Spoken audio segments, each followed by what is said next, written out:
A patient with a heart condition is heading for the cath lab.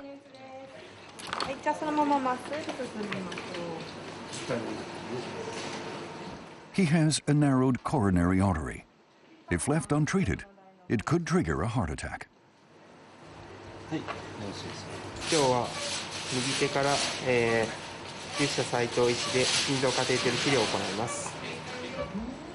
Cardiac catheterization is a minimally invasive intervention that makes it possible to treat diseased heart vessels without the need for open heart surgery. Did you sleep well last night? Yes, I had a good night's rest. A local anesthetic is administered to the patient's wrist. He will remain fully conscious throughout the procedure. Okay, bring me that catheter. Central to this procedure is the catheter, a 1.5 meter long tube less than 2 millimeters in diameter. It's inserted into the radial artery in the patient's forearm and guided all the way to his heart. The physician's skillful fingers guide the catheter as it worms its way through a maze of blood vessels. Different types of catheters will be used to open the narrowed artery during the procedure. The doctor stays in constant communication with the patient. To see if we really have to open all the narrowed points. It won't be necessary for the right coronary artery. So I'll be able to go back to doing all kinds of activities? Of course. Even golf? Oh yes. You really love golf, don't you? Well, I think that's about it for today. The full procedure lasted less than 30 minutes. The patient is able to get up by himself. That was impressive. I feel like I've just been to the leading edge of medical science. I can't believe I'll be able to leave tomorrow. Most patients are released from the hospital after 2 or 3 days. Some are discharged on the same day, which helps to minimize hospital fees. In 1929, German physician Werner Forsman became the first person to perform a cardiac catheterization. He performed it on himself and later won a Nobel Prize. Many doctors followed in his footsteps and helped to perfect the technique. These advances were made possible by the development of groundbreaking medical devices. One company has taken the lead in the field of high-performance catheters. Terumo Corporation was founded in Japan in 1921. It now has 19,000 people.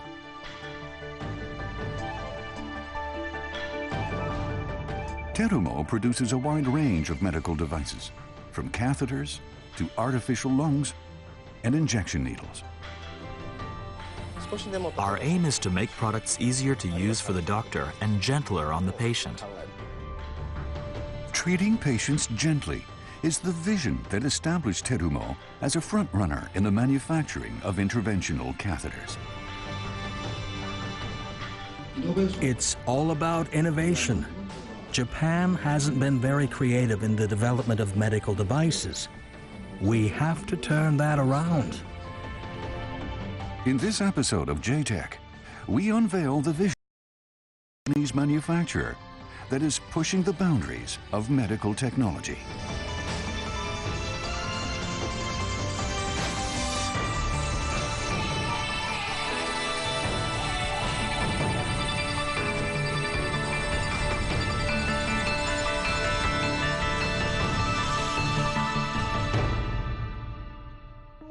Hello, I'm Marc Carpentier.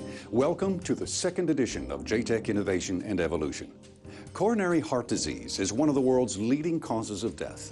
It used to be that the most effective way to treat heart conditions was through open heart surgery, a complicated procedure that puts a heavy burden on the patient, both physically and financially. Now, with the development of ultra-thin plastic tubes called conditions can be treated in ways that are much less invasive and potentially safer and more cost-effective. The procedure that involves the use of a catheter to treat heart conditions is called cardiac catheterization, and it's revolutionizing medical science. It involves inserting a catheter into one of the patient's main arteries to reach the heart. Until recently, most physicians chose to enter the body through the femoral artery in the groin. But because it's a large vessel, there's a risk of bleeding, and the patient must remain immobilized for several hours after the operation for the puncture wound to heal.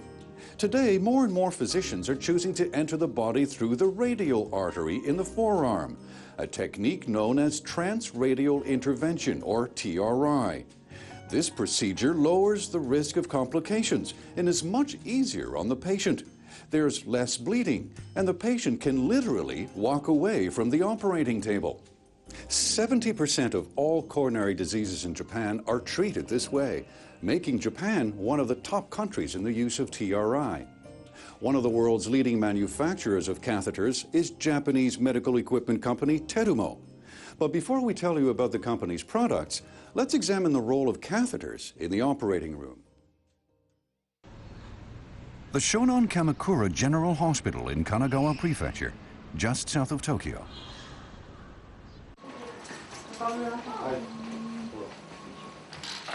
Procedures involving the use of catheters are performed here almost every day. This 69-year-old patient suffers from arteriosclerosis. He's making his way to the cath lab, unassisted. You're just about to receive heart treatment, and you're walking there? That's right. Can you believe it? Dr. Shigeru Saito will be performing the intervention.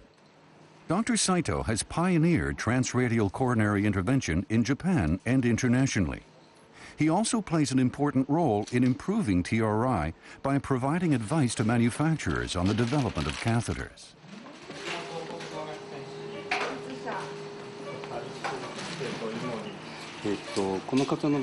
The arteries of this patient are as hard as stone. I'll be treating him with a special device called a rotablator. A buildup of plaque on the inside wall of the patient's coronary artery is blocking the flow of blood to his heart. The purpose of the device will be to drill through the plaque and enlarge the man's artery. The procedure begins. The only anesthetic required is administered to the patient's wrist. First, a sheath is inserted into the patient's radial artery in his forearm. With the sheath in place, a guide wire is fed through the arteries until it reaches close to the diseased artery. The wire will later guide the catheter effortlessly through the maze of blood vessels. Once the catheter is in place, the guide wire is pulled out. The catheter can now be used as a conduit to introduce and deploy a number of different tools and devices needed for the intervention. Bring me the guide wire.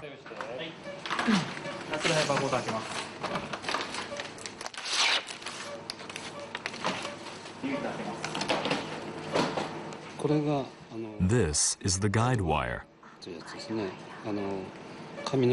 It's as thin as a human hair, and the tip is extreme. It won't hurt the blood vessel. And not only that, but the tip moves exactly the way I move the proximal end of the wire. That's how I'll get it to the target area. The guide wire is a crucial instrument. Without it, it would be difficult to safely move the catheter through the tricky twists and turns of the vascular system. It takes Dr. Saito less than a minute to guide the 1.5 meter long guide wire to the focal area.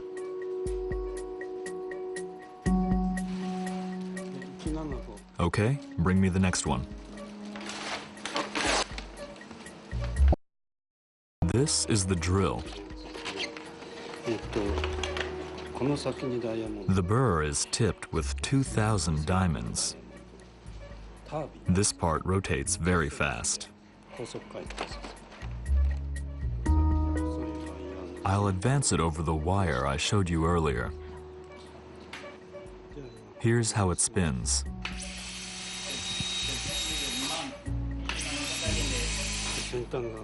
The tip will spin at a rate of over 200,000 revolutions per minute. The device will drill through the calcified plaque that is blocking the coronary artery. 210,000 RPMs, 5 seconds.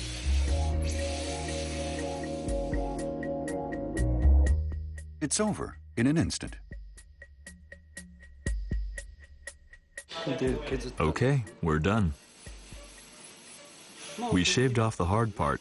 Oh, you did?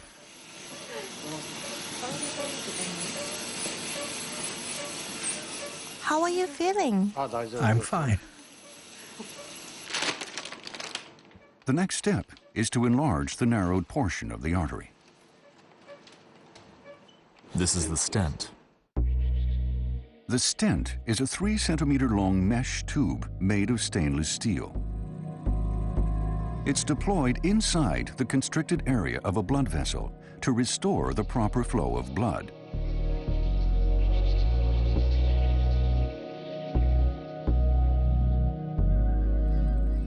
Once the stent is in place, the delivery catheter is removed. The stent expands and remains in place, reinforcing the wall of the artery. Get the next ready. The procedure is entering the final stage.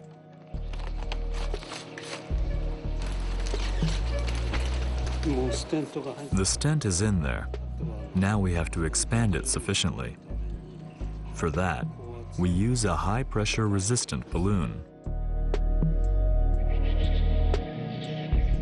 The balloon's role is to further expand the stent and make it tightly hug the inner wall of the artery. The black area in the middle is the catheter. The white dots are the stent. We're using ultrasound to visualize and ensure the expansion. You can see how well it expanded. And that's the end of the procedure. The obstructed artery has been successfully repaired.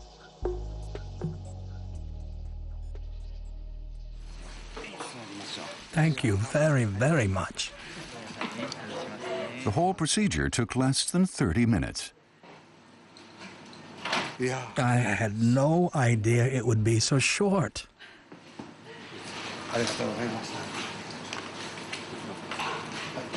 Are you all right? Your artery was calcified. Were you able to remove it? Yes, we were. Oh, thank you very much.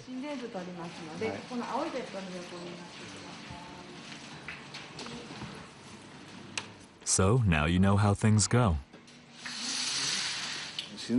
When I heard it was a heart problem, I thought I would be in the hospital for a month or so. This catheter method is truly amazing.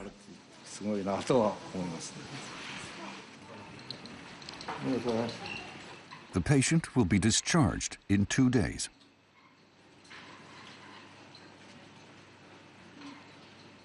Arteriosclerosis hardens the arteries, but arteries are actually very delicate tissue. They're softer and more vulnerable than a straw, more like gelatin, if you will. Operating on such a delicate part without causing any damage calls for a quality device. That's why developing new tools is so crucial. The more sophisticated the technique, the bigger the role of advanced medical devices in developing our skills. Quality devices allow us to accomplish so much more. And vice versa, our needs as physicians is driving the development of new devices. We depend on one another. Terumo has developed several different devices for use in catheter treatments. To find out more about the technology, I visited the company's facilities in Kanagawa Prefecture. Nice to meet you. Hi, Mark. How are you? I'm doing fine, thank you. Thanks for greeting us today. Thank you. What does Pranix stand for? Pranix actually stands for Practice Annex. It's a mock hospital where we have multiple training machines as well as actual hospital facilities where we can do trainings for medical professionals. Your son. I think that's a lead jacket. You're all changed Yes. and ready to go? Yes. Okay. And we're going to need this. You are definitely going to read it. A lot of radiation in there? Yes. Okay. Absolutely. Okay, doctor. Alrighty. This Shall way, we? please. Yes. Oh, wonderful. This is amazing. Yes. It's very impressive. So what do we have here? This is an actual angio machine which actually projects the X-ray. I see. It's exactly the way it would be Exactly. if we went to a hospital. Hospital. I see. I had a chance to try my hand at running a catheter through a radial artery on a mannequin. Okay, Mark, this is a device that you use to put into your vessels and arteries to guide the other devices to your target. Including the catheter. Including the catheters, absolutely. Mm-hmm. Do you want to take a little bit of a... Sure. I know they're extremely thin and Yes. very flexible. That's amazing. Look how flexible that is. And especially the tip is so flexible. Do you want to try something? Put Put this in the water? water? Yes? Okay. And see how it feels. All right. So I just dipped it in the water here. Okay. You feel the difference? Oh my goodness. Oh. I can hardly feel it between my fingers. That's how slippery it is. Very, very slippery, which enables this guide wire to track into your vessels and be able to control very well. I see. So when this comes in contact with the blood, Yes. it becomes very slippery very like slippery. this. Amazing. This is full of technology. And then introduce it Into here. into here. All right. And then simply push it through. Yes. You're going to see the tip of the guide actually coming Oh, there it from is. here. Okay. I'm wondering, is it coming in? Yes. I can hardly feel it between my fingers. That's how slippery this is. Oh, it is coming out. Okay. Yes. It's moving along there. Okay. Now well, you I've reach reached the heart. target, Yeah. yes, which is in the artery very close. So let me introduce the other devices. All right. This is one of our treatment devices. This is called a stent. This is the stent. This tiny. Oh my goodness, look at this. Look at how small that is. Wow. And this is going to deploy inside the blood vessel. That is correct. I'm going to expand this. Okay. Ready? I'm ready for it. Oh, look at that. Wow. So it's extremely strong, but at the same time, very flexible. And this is what's going to help somebody live many years more.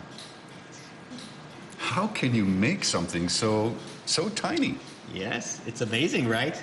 This is actually made of a stainless steel tube, which is actually cut by laser. But the core technology for Terumo Yes. remains the guide wire. Guide wire. Yes. We have hundreds of variations of guide wires from thin to thick with multiple shapes and multiple lengths. But our strength is the Axis guide wire that you just used gives us 60% of the global market share.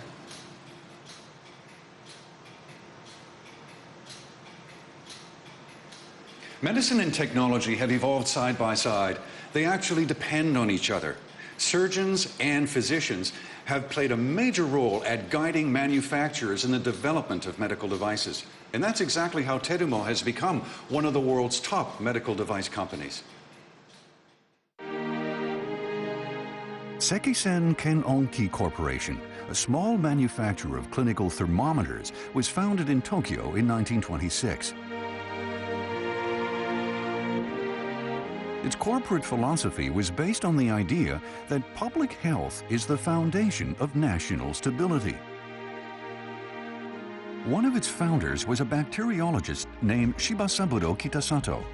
His contributions to the development of a serum against tetanus made him one of the fathers of modern medicine in Japan.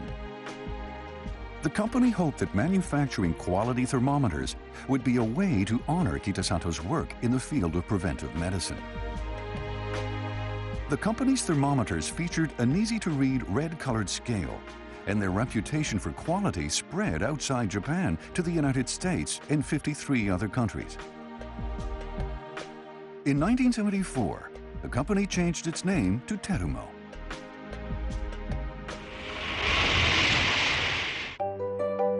By then, the company had diversified and had begun manufacturing other devices. It went from making disposable syringes to manufacturing blood bags and artificial lungs.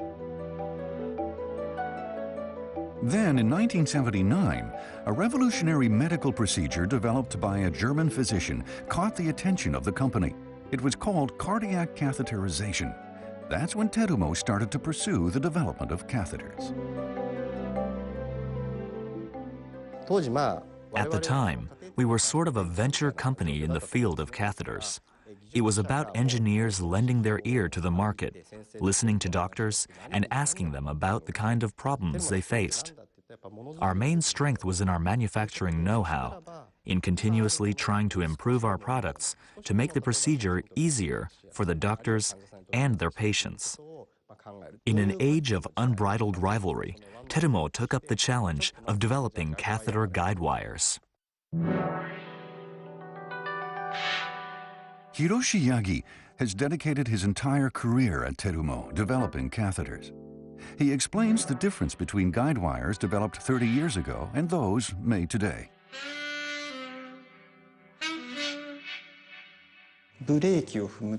Early guide wires were made of coiled stainless steel wire, much like the cable connecting the pedal and the brakes in your car. This is the kind of technology that was being applied in the medical field.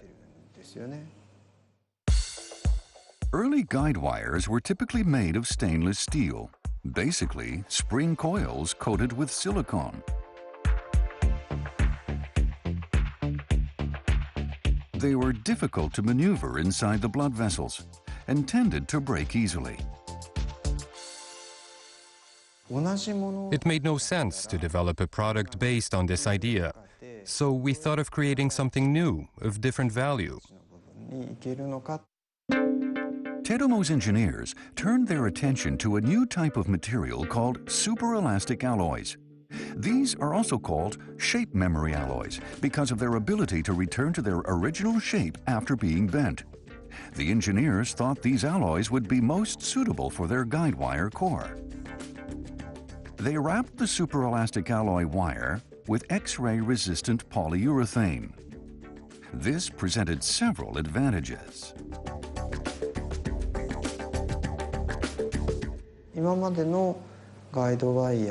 Ordinary metal guide wires would lose their shape after being bent. Superelastic wires, on the other hand, are very resilient and strong, and they're very flexible at the same time.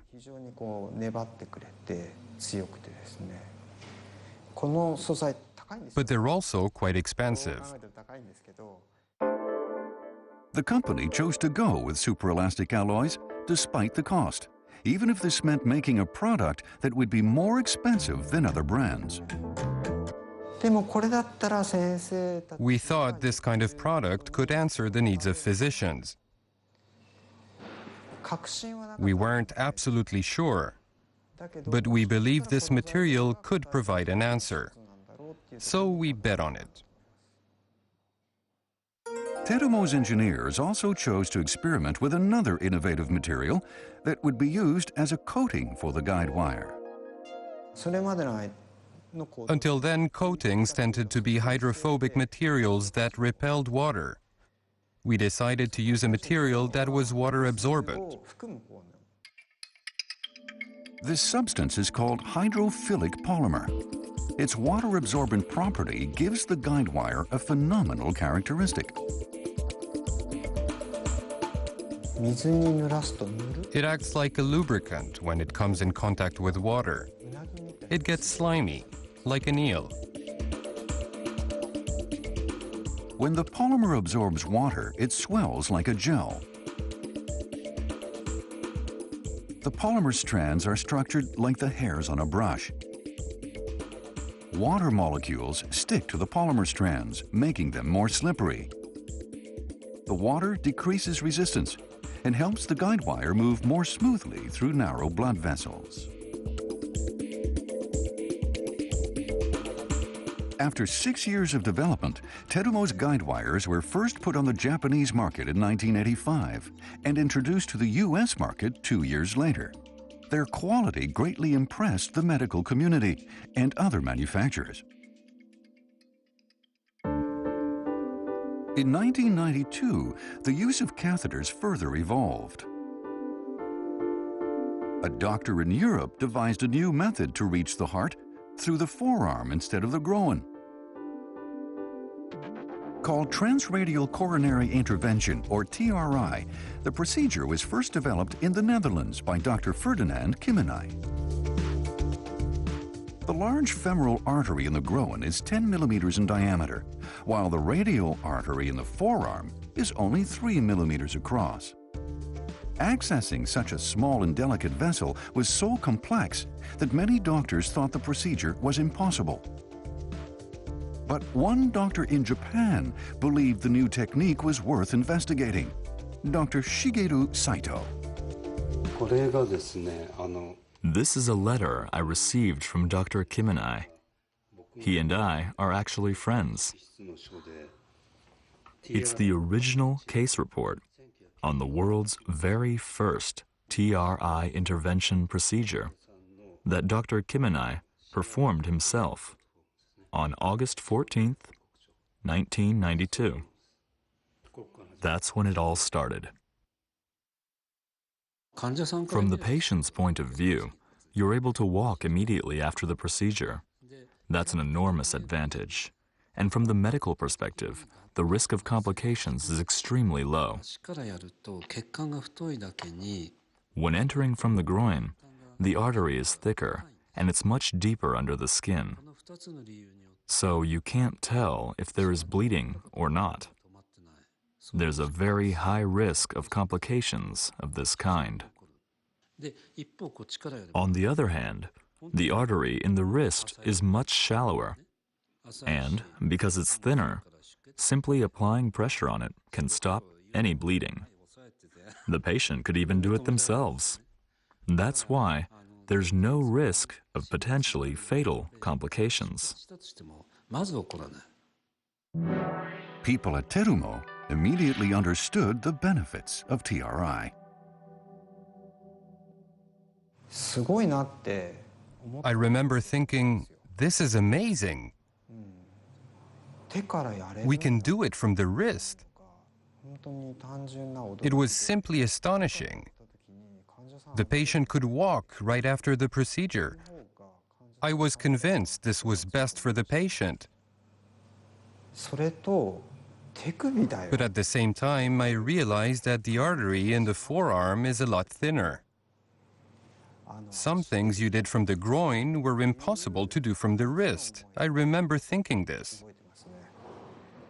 People kept telling me TRI is impossible. One particular challenge associated with TRI tormented both doctors and engineers. The artery in the wrist is different from other arteries in the body in that its size can change dynamically. It can easily spasm and collapse. In the early days of TRI, figuring out a way to prevent this was a very big issue. Why the spasms? It might be that moving the catheter could rub against the inner wall of the artery. That stimulation could trigger a spasm. These concerns led Terumo's engineers to develop a device called a sheath. The sheath serves as the entry point for the guide wire and the catheter. It has to prevent the artery from collapsing in a spasm. It's a crucial piece of equipment because it remains in the artery throughout the procedure. Yagi and his team thought they could prevent the spastic response of the artery by coating the sheath with the same hydrophilic polymer used for coating the guide wires. But it wasn't so easy. The coating just wouldn't stick. We tried for more than a year. Every single day we went back at it, trying different ways, performing evaluations. We had to define a set of benchmarks because there weren't any.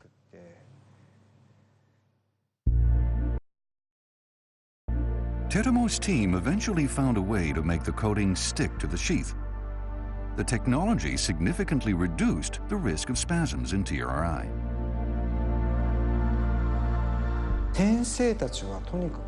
Back then, what the doctors needed most was the right type of device.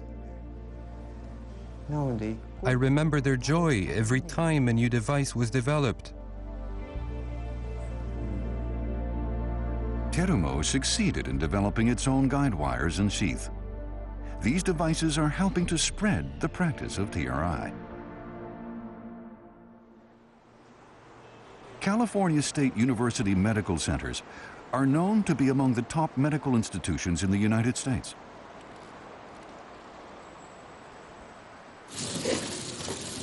Little pop here, little speed bump, okay? TRI is widely practiced here. Now you look just like us. Yeah. Not sure what you're in. Catheter's going in, tiger's going in. Dr. William Su is a Harvard-trained interventional cardiologist and is a leading expert in the practice of TRI in the United States.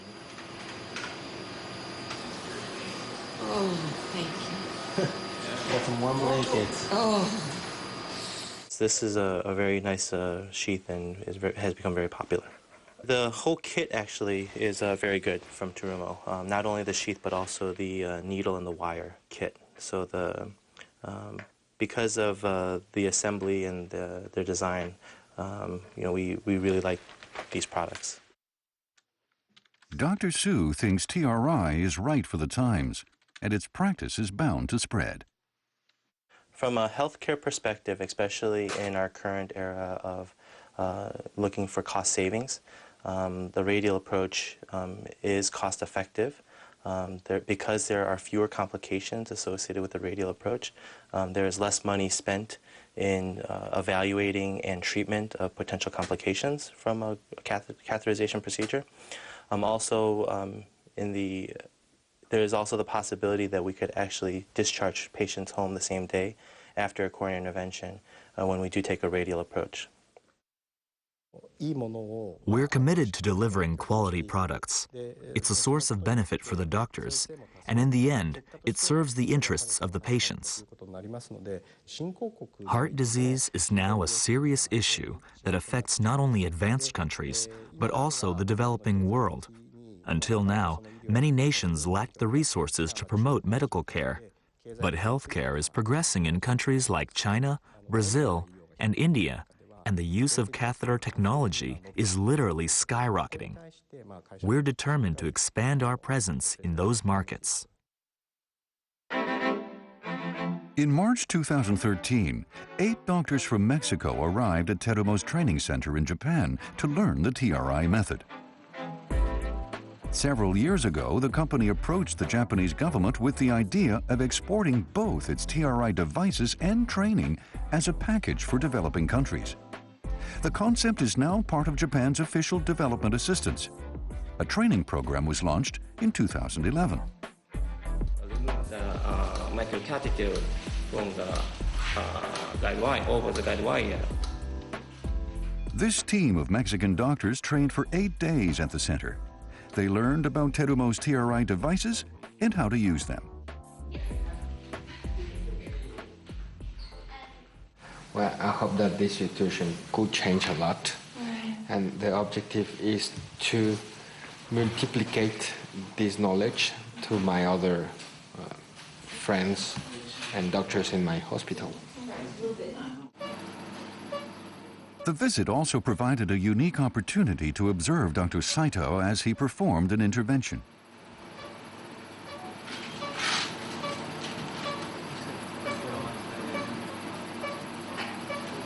How do you feel the feedback? Feedback from the... Yes. No, actually, no, nothing. Nothing. So the main procedure is just rotating and gentle pushing. And for CTO... Terumo says more than a quarter of all coronary interventions in Latin America are done by TRI.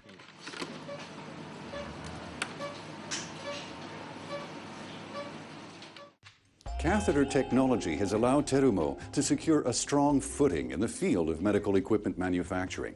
But the company didn't stop there. It went on to develop more innovative devices, like this injection needle, nicknamed the painless needle. It's so thin, only 0.2 millimeters in diameter, it penetrates the skin without a sting. How is that possible? Here's the secret. In July 2005, Terumo unveiled a revolutionary hypodermic needle designed with diabetics in mind. It was 20% thinner than standard types. Nicknamed the painless needle, its development began in 2000. A stroke of compassion inspired engineers at Terumo to take up the challenge.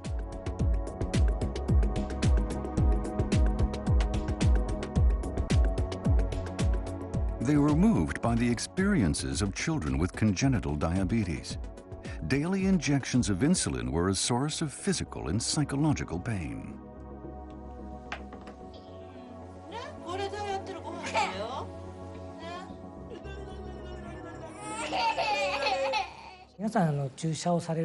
Most people get injections for things like vaccines or for controlling fever. The most they might need an injection in their daily lives is every other month. But people who suffer from diabetes need insulin injections 3 or 4 times a day. I learned that the reality of diabetes means there are even very young children who need the injections 3 or 4 times a day. Out of concern for their well-being, Terumo began developing a needle that would be gentle to people.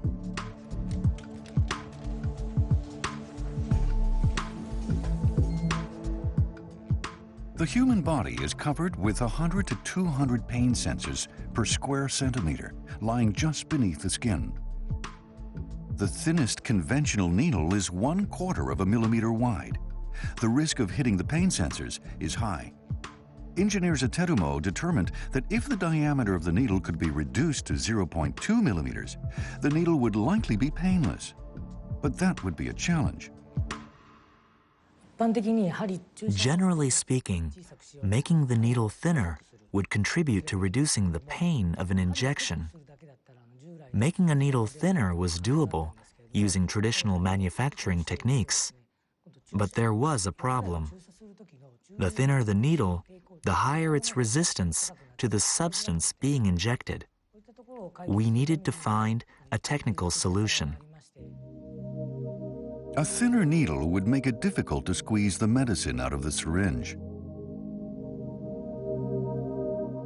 The answer to the problem was to enlarge the base of the needle while keeping the tip thin. This would help to increase the pressure and ease the flow of the medicine through the needle.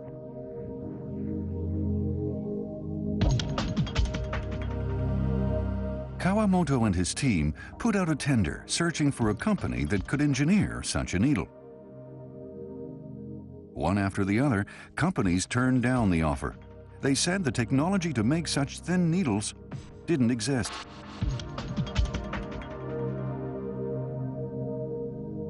Conventional manufacturing methods consist of elongating a metal cylinder. But this method could only produce an evenly shaped needle with a base and tip of equal diameter. Manufacturers had to invent new technology. But how feasible was that?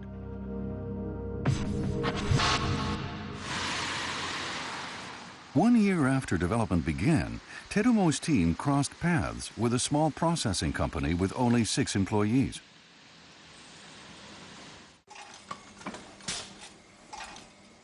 They handed a design plan to the company's president, Masayuki Okano. They came to us with this blueprint, a narrow tip and an enlarged base. My first reaction was sheer surprise. I thought, wow, that's an incredible concept. I've never seen a needle like that. We had visited about 100 companies when we finally came across Okano Manufacturing. By then, we were pretty desperate, and we implored them to help us. I replied immediately. When I said we could deliver, they didn't seem to believe me. Okano is the son of the company's founder. He's one of Japan's top presswork experts. His expertise is sought after by everyone from mobile phone manufacturers to NASA. His specialty is a process known as deep drawing. It involves pressing a metal sheet repeatedly to achieve an elongated form. Okano applied this technology in making Terumo's painless needles. Here's how it's done. A metal plate is first punched out with the characteristic shape of the needle. The plate is then curled into a cylindrical shape. Next, the seam where the edges meet would need to be sealed to keep the needle from leaking. Welding was ruled out because the extreme heat would warp the thin needle out of shape. The only option was to perfect the curling technique to close the edges tightly. We had to control humidity and room temperature and bring the precision level of our presses to within a micron.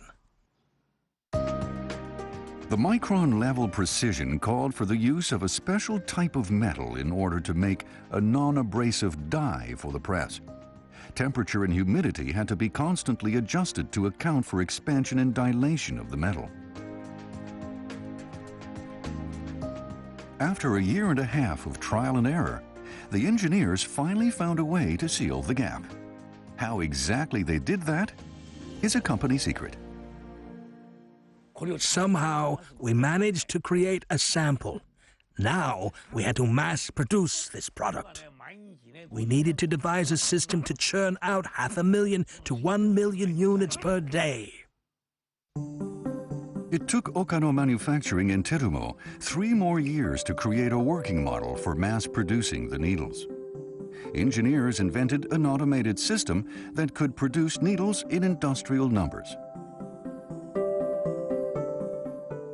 In 2005, after 5 years of research and development, Terumo unveiled the world's tiniest hypodermic needle called the NanoPass, with a tip only 0.2 millimeters wide.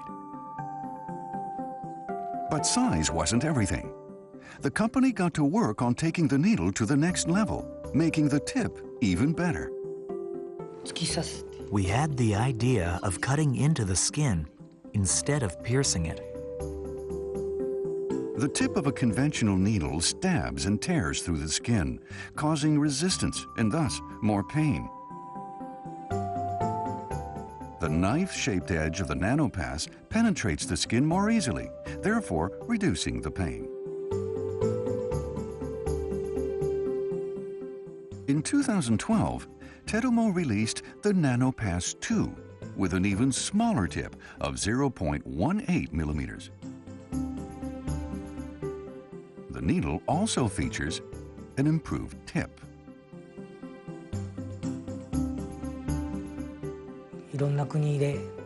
We want to make this product available to those who are more vulnerable to pain, like children and elderly people. We'd like to see our needles being used in every country in the world. So far, Terumo has sold 800 million units of its painless needle. Nanopass needles are already available in Europe. The company is now seeking to export them worldwide. For decades, Japanese manufacturers of medical equipment lagged behind their rivals in Europe and the United States. Terumo was able to close this gap by developing new products based on the idea of treating patients gently, such as the catheter guide wires and needles we've seen. And there's yet another Terumo product that is sought after by a growing number of neurologists around the world. It's a hydrogel endovascular coil used in the treatment of cerebral aneurysms. Terumo is developing its catheter technology to go beyond the heart and into the human brain. The company's hydrogel endovascular embolization coil has significantly reduced the risks involved in the treatment of cerebral aneurysms. Catheters, guide wires, and coils have become more flexible and more reliable, improving the safety of endovascular coiling. It's fair to say the progress of medical devices has pushed medicine to a new level. A cerebral aneurysm is a localized dilation of an artery or vein in the brain. Tiny coils are inserted into the aneurysm to prevent it from rupturing. Any gap between the coils could lead to more blood penetration, further expanding the aneurysm and raising the risk of it rupturing. Terumo's hydrogel coils are coated with a gel that expands after they're inserted into the aneurysm. The gel fills the gaps between the coils. I think this technology shows tremendous potential. We think it will allow us to decrease the risk of relapse after the aneurysm has been treated. Terumo is developing more devices that are capable of penetrating not only our hearts and brains, but other blood vessels in our bodies. Japan has proven its ability to take products developed in other countries and make them better. And its rapidly aging society is acting like a catalyst, taking medical care to the next level. Consider these two factors, and we can expect Terumo and other Japanese manufacturers will continue to contribute to a never-growing one that puts innovation to the service of our care and well-being. And that's it for this edition of JTech. Thank you for watching, and please join us again next time.